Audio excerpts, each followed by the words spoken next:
Hello નમસ્કાર friends, હું છું મીતા. આજે આપણે દૂધીના કોફતાનું શાક બનાવીશું. દૂધી છે એ પ્રાકૃતિક રીતે ખૂબ જ ઠંડી છે અને ખાસ તો ઉનાળાની ગરમીમાં શરીરને ખૂબ જ ઠંડક પણ આપે છે. જો તમને સિમ્પલ દૂધીનું શાક ના ભાવતું હોય તો આ રીતે તમે એકવાર કોફતા બનાવીને ટ્રાય કરી જોજો. આ શાક ખૂબ જ ટેસ્ટી બને છે. શાક માટે કોફતા બનાવવા માટે અહીં મેં 250 ગ્રામ જેટલી ફ્રેશ દૂધી લીધી છે અને એની સાથે ગ્રેવી માટે અહીં મેં મોટી સાઇઝના 2 ટામેટાં લીધા છે. આ એકદમ મોટા ટામેટાં છે. જો ટામેટાં નાના હોય તો અહીં તમે 3 થી 4 ટામેટાં લઈ શકો છો. તો શાક માટે અહીં પહેલાં આપણે ગ્રેવીની તૈયારી કરીશું અને એ પછી આપણે દૂધીના કોફતા બનાવીશું. તો એક કઢાઈમાં હું અહીં 2 ચમચી જેટલું તેલ લઈ લઉં છું અને એમાં 1 ચમચી જેટલું જીરું એડ કરીશું. જીરું ફ્રાય થાય એટલે એમાં આપણે 2 પિંચ જેટલી હિંગ પણ એડ કરી દઈશું. અને આ ગ્રેવીનો અસલ ટેસ્ટ છે એ ખડા મસાલાથી જ આવશે. તો એના માટે અહીં મેં 7 થી 8 નંગ જેટલા મરી લીધા છે, 2 તજની સ્ટીક, 5 થી 6 લવિંગ, 2 સૂકા લાલ મરચાં, 1 તમાલપત્ર અને 4 નંગ જેટલી ઇલાયચી લીધી છે.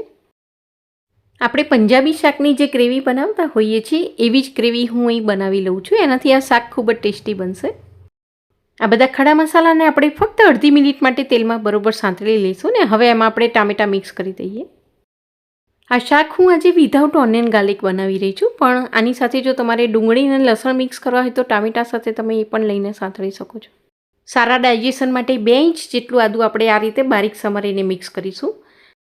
અને અહીં ગ્રેવીને એકદમ થીક અને ક્રીમી બનાવવા માટે એમાં આપણે 8 થી 10 નંગ જેટલા કાજુ પણ મિક્સ કરી દઈશું. અડધી ચમચી જેટલું મીઠું એડ કરી દઈએ. એનાથી ટામેટા છે ખૂબ જ જલ્દી ગળી જશે. હવે અહીંયા ગ્રેવી જેટલી સ્મૂથ બનશે એટલું જ આપણું શાક વધારે ટેસ્ટી બનશે. તો અહીંયા ટામેટાં, કાજુ અને એની અંદર આપણે જે ખડા મસાલા મિક્સ કર્યા છે એ બરાબર સોફ્ટ થઈ જાય એટલા માટે એને ઢાંકીને આપણે 5 મિનિટ માટે ચડવા દઈશું. 5 મિનિટ પછી ટામેટાં એકદમ સોફ્ટ થઈ ગયા છે ને હવે ગેસને અહીં મેં બંધ કરી દીધો છે. ટામેટાં એકદમ સોફ્ટ થઈ ગયા છે અને અંદર આપણે જે કાજુ મિક્સ કર્યા છે એ પણ જો તમે પલાળીને મિક્સ કરશો તો એનાથી કાજુ એકદમ સોફ્ટ થઈ જશે. એનાથી ગ્રેવી પણ એકદમ સ્મૂથ બનશે. હવે આ ઠંડુ થાય ત્યાં સુધીમાં આપણે કોફતા બનાવી લઈએ. અહીં આજે આપણે 4 થી 5 વ્યક્તિને સર્વ કરી શકાય એટલું શાક બનાવીશું.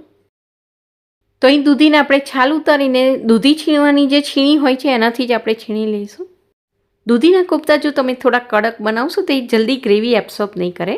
એટલે અહીં દૂધીના કોફતાને એકદમ સોફ્ટ કેવી રીતે બનાવવા એની ટ્રિક્સ પણ આજે હું તમારી સાથે શેર કરીશ. અહીં મેં 1 કપ જેટલું બેસન લીધું છે. હવે અહીં જો આપણે એકલા બેસનમાંથી કોફતા બનાવીએ તો આ બેસન એકદમ ચીકણું હોય છે, જલ્દી ગ્રેવી એબ્સોર્બ નથી કરતું. એટલે અહીં એની સાથે આપણે અડધો કપ જેટલો ઘઉંનો જે કરકરો લોટ આવે છે આપણે ભાખરી માટે યુઝ કરીએ છીએ તે મિક્સ કરી દઈશું. બેસનની કમ્પેરમાં ઘઉંનો લોટ છે એ ખૂબ જ જલ્દી ગ્રેવી એબ્સોર્બ કરી લેશે. એનાથી કોફતા છે એકદમ સોફ્ટ બનશે. 250 ગ્રામ દૂધીમાં મેં 1.5 કપ જેટલો લોટ મિક્સ કર્યો છે. હવે એમાં આપણે સ્વાદ પ્રમાણે મીઠું લઈ લઈશું. મેં અહીં 1 ચમચી લીધું છે. સારા કલર માટે અડધી ચમચી જેટલી હળદર અને 1 ચમચી લાલ મરચું લઈ લઈશું. સાથે હું અહીં બારીક સમારેલું 1 લીલું મરચું પણ મિક્સ કરી દઉં છું. તો અહીં કોફતામાં આપણે એકદમ સિમ્પલ મસાલા જ મિક્સ કરવાના છે. બારીક સમારેલી થોડી કોથમીર મિક્સ કરી દઈશું. સારા ડાયજેશન માટે અડધી ચમચી જેટલો અજમો અને 1 ચમચી જેટલા તલ પણ મિક્સ કરી દઈશું. 1 ચમચી જેટલો ધાણા જીરુંનો પાવડર, સાથે હું અહીં થોડો ગરમ મસાલો પણ લઈ લઉં છું. અને ખટાશ માટે હું અહીં થોડું લીંબુ નીચોવી દઉં છું. અને કોફતા એકદમ સોફ્ટ બને એટલા માટે એમાં આપણે 2 થી 3 ચમચી જેટલું તેલ પણ મિક્સ કરી દઈશું. અંદર આપણે જે દૂધી મિક્સ કરી છે એ ખૂબ જ પાણી રિલીઝ કરશે એટલે એમાં આપણે બિલકુલ પાણી મિક્સ નથી કરવાનું. બિલકુલ પાણી મિક્સ કર્યા વગર જ અહીંયાનો આપણે લોટ બાંધી લઈશું. આમાં જો તમારે દૂધી વધારે લેવી હોય ને લોટ ઓછો લેવો હોય તો વધારે દૂધી લીધી હોય ત્યારે એને છીણીને તમારે એમાંથી બધું પાણી નિતારી લેવાનું. પાણી નિતારીને દૂધી લેશો તો એમાં તમારે બહુ લોટ મિક્સ નહીં કરવો પડે. અહીં લોટ થોડો ઢીલો જ બનશે. કોફતા વાળતી વખતે હાથમાં સ્ટીક ના થાય એટલા માટે એમાં આપણે 1 ચમચી જેટલું તેલ નાખી દઈશું. હવે આ કોફતા બનાવો ત્યારે ખાસ એક વસ્તુનું ધ્યાન રાખવાનું કે દૂધી જો ઓછી હશે ને લોટ વધારે હશે તો એનાથી કોફતા છે એકદમ કડક બનશે. અહીં તમે દૂધી અને લોટ એક સરખા પ્રમાણમાં પણ લઈ શકો છો અને દૂધીનું પ્રમાણ થોડું વધારે રાખશો તો એનાથી કોફતા એકદમ સોફ્ટ બનશે અને એનાથી તમારું શાકનો ટેસ્ટ પણ ખૂબ જ સરસ બનશે. હવે દૂધી જેમ જેમ પાણી રિલીઝ કરશે એમ આ લોટ છે થોડો વધારે ઢીલો બનતો જશે. એટલે અહીં આપણે લોટ બાંધી લઈએ પછી તરત જ એમાંથી કોફતા બનાવી લઈશું.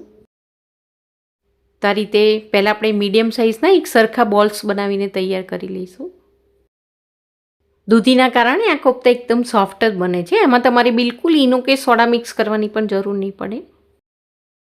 કોફતા તળવા માટે તેલને પહેલાં આપણે હાઈ ફ્લેમ પર બરોબર ગરમ કરી લઈશું અને એકવાર તેલ બરોબર ગરમ થઈ જાય પછી ગેસને આપણે મીડિયમ ફ્લેમ પર કરી લઈશું. અહીંયા કોફતાને આપણે અંદરથી બિલકુલ કાચા અને ચીકણા ના રહે અને ઉપરથી એકદમ ડાર્ક ના બની જાય એ રીતે તળી લેવાના છે. તો અહીં આપણે જોઈ રહ્યા છીએ કે કોફતા ખૂબ જ સરસ તળાઈ ગયા છે. એનો કલર પણ ખૂબ જ સરસ આવી ગયો છે. આ રીતે ઉપરથી થોડા ડાર્ક થાય એટલે તરત જ આપણે તેને તેલની બહાર કાઢી લઈશું. તો દૂધીના કોફતા ખૂબ જ ટેસ્ટી બને છે.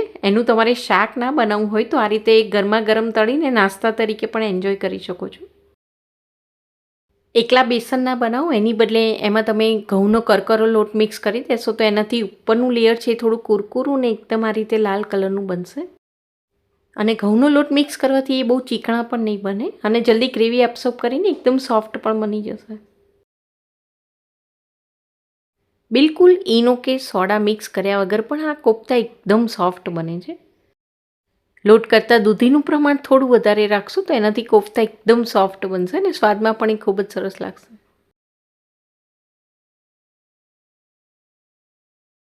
હવે આ બાજુ આપણે જે ગ્રેવી સાંતળીને રાખી તે એકદમ ઠંડી થઈ ગઈ છે. આ રીતે એકદમ ઠંડી થઈ જાય પછી જ આપણે તેને બધા જ મસાલા સાથે મિક્સર જારમાં લઈ લઈશું. કઢાઈમાં થોડું મિશ્રણ ચોટેલું હતું તો પાણી મિક્સ કરીને એમાં હું મિક્સ કરી દઉં છું. બરાબર ગ્રાઇન્ડ થાય એટલા માટે એમાં આપણે થોડું પાણી મિક્સ કરી દઈશું અને હવે આની આપણે એકદમ ફાઇન પેસ્ટ બનાવી લઈશું. અંદર આપણે જે ખડા મસાલા મિક્સ કર્યા છે એ પણ સરસ પલળી ગયા હશે. એને પણ આપણે સ્કીપ નથી કરવાના. એની સાથે જ આપણે આ રીતે એને એકદમ ફાઇન ગ્રાઇન્ડ કરી લઈશું. થોડા કાજુ મિક્સ કરવાથી આ ગ્રેવી છે એકદમ ક્રીમી બનશે. કાજુની બદલે અહીં તમે વોટરમેલન સીડ જેને આપણે મગજતરીના બી કહીએ છીએ તે પણ લઈ શકો છો. તો અહીં આપણા કોફતા અને ગ્રેવી બંને તૈયાર છે. હવે આપણે શાક બનાવી લઈએ. તો અહીં મેં પેનમાં 3 ટેબલ સ્પૂન જેટલું તેલ લીધું છે. એમાં 2 પિંચ જેટલી હિંગ એડ કરીશું. અને ગ્રેવીના સારા કલર માટે તેલમાં જ આપણે 1/4 ટીસ્પૂન જેટલી હળદર અને 1 ચમચી જેટલું લાલ મરચું પણ મિક્સ કરી દઈશું. હવે તરત જ આ લાલ મરચું બળે એ પહેલાં જ એમાં આપણે ટામેટાની પેસ્ટ મિક્સ કરી દઈશું. ગેસને અહીં આપણે એકદમ મીડિયમ ટુ લો ફ્લેમ પર કરી દઈશું અને એકદમ મીડિયમ ટુ લો ફ્લેમ પર આ ગ્રેવીને આપણે બરોબર ઉકળવા દઈશું. આ ગ્રેવી એકદમ થીક છે અને આપણે એકદમ પાતળી બનાવવાની છે. તો એમાં આપણે મસાલા અને પાણી એ બંને મિક્સ કરી દઈએ અને પછી આપણે તેને ઉકળવા દઈશું. ટામેટાં સાંતળતી વખતે પણ મીઠું મિક્સ કરી દઉં એટલે સ્વાદ પ્રમાણે મીઠું મિક્સ કરી દઈશું. સાથે 1 ચમચી જેટલી ખાંડ અને પંજાબી શાક માટેનો જે સ્પેશિયલ કિચન કિંગ મસાલો આવે છે તે હું 1 ચમચી જેટલો મિક્સ કરી દઉં છું. આ ગ્રેવી છે એકદમ થીક છે. હજી એની અંદર આપણે કોફતા મિક્સ કરીશું અને પછી કોફતા મિક્સ કર્યા પછી એને ઢાંકીને આપણે 5 મિનિટ માટે ચડવા દેવાનું છે. ગ્રેવીને પાતળી કરવા માટે અત્યારે હું એમાં 1 ગ્લાસ જેટલું પાણી મિક્સ કરી દઉં છું. ગ્રેવી આ રીતે આપણે પાતળી બનાવી લઈશું. એનાથી શું થશે કે કોફતા છે એ બધું જ પાણી એબ્સોર્બ કરીને એકદમ સોફ્ટ બની જશે અને આ ગ્રેવી અત્યારે દેખાય છે એના કરતાં શાક બની જશે પછી થોડી થીક બની જશે. આમાં કોફતા મિક્સ કર્યા પછી મીડિયમ ફ્લેમ પર આને ઢાંકીને આપણે 4 થી 5 મિનિટ માટે ચડવા દેવાની છે. ગ્રેવી જો થીક હશે તો નીચે સ્ટીક થઈ જશે એટલે આ રીતે ગ્રેવીને આપણે એકદમ પાતળી બનાવી લઈશું. અહીં ગ્રેવીમાં મેં 1.5 ગ્લાસ જેટલું પાણી મિક્સ કર્યું છે. તમે તમારી જરૂરિયાત મુજબનું પાણી મિક્સ કરી શકો છો પણ આ રીતે થોડી પાતળી જ રાખીશું. હવે આને આપણે થોડીક વાર માટે ઢાંકી દઈએ. આ સહેજ ઉકળવા લાગે એ પછી એમાં આપણે કોફતા મિક્સ કરીશું. કોફતા તમે અગાઉથી તળીને રાખ્યા હોય તો એ થોડા ઠંડા થઈ ગયા હોય છે એટલે ગ્રેવી આ રીતે બરોબર ઉકળે પછી એમાં આપણે કોફતા મિક્સ કરીશું તો એ ખૂબ જ જલ્દી પોચા થઈ જશે. તો ગ્રેવીને આપણે આ રીતે થોડી પાતળી રાખીશું. બરોબર ઉકળે એ પછી એમાં કોફતા મિક્સ કરીશું અને હવે આ કોફતા એકદમ પોચા બને એટલા માટે એને ઢાંકીને આપણે એકદમ લો ફ્લેમ પર 5 મિનિટ માટે ચડવા દઈશું. અહીં મેં ગેસને એકદમ લો ફ્લેમ પર રાખીને કોફતાને 5 મિનિટ માટે ચડવા દીધા છે. હાઈ ફ્લેમ પર રાખશો તો ગ્રેવી છે એ થોડી વધારે થીક બની જશે. તો અહીં આપણા કોફતા ખૂબ જ સરસ બની ગયા છે. એકવાર ગેસ બંધ કરી દઈએ પછી આ ગ્રેવી દેખાય છે એના કરતાં પણ થોડી વધારે થીક બની જશે. ઘરમાં જો કોઈને દૂધી ના ભાવતી હોય તો એમને એકવાર આ રીતે તમે શાક બનાવીને આપજો. એ લોકોને ખબર જ નહીં પડે કે આ દૂધીનું શાક છે. છેલ્લે બારીક સમારેલી કોથમીર સ્પ્રિંકલ કરી દઈશું. હવે ગેસ બંધ કરી દીધા પછી પણ આ કોફતાને આપણે 5 મિનિટ માટે ઢાંકીને સીઝવા દઈશું અને પછી આપણે તેને સર્વ કરીશું. પંજાબી ગ્રેવી સાથે બનાવેલું આ દૂધીના કોફતાનું શાક એકદમ હેલ્ધી બને છે ને ખૂબ જ ટેસ્ટી બને છે. એને તમે ગરમા ગરમ રોટલી કે પછી પરોઠા સાથે સર્વ કરો, જમવાની ખૂબ જ મજા આવશે. એકલા બેસનમાંથી બનાવો, એની બદલે થોડો ઘઉંનો લોટ મિક્સ કરશો તો કોફતા એનાથી એકદમ સોફ્ટ બનશે. રેસીપીને લગતા કોઈ પણ ક્વેશ્ચન કે પછી સજેશન હોય તો એ પણ નીચે આપેલા કમેન્ટ સેક્શનમાં તમે મારી સાથે ચોક્કસ શેર કરી શકો છો. તો સમરમાં આ ડિશ તમે ચોક્કસ એન્જોય કરો. ફરી મળીશું બીજી એક નવી જ રેસીપી સાથે. Thank you.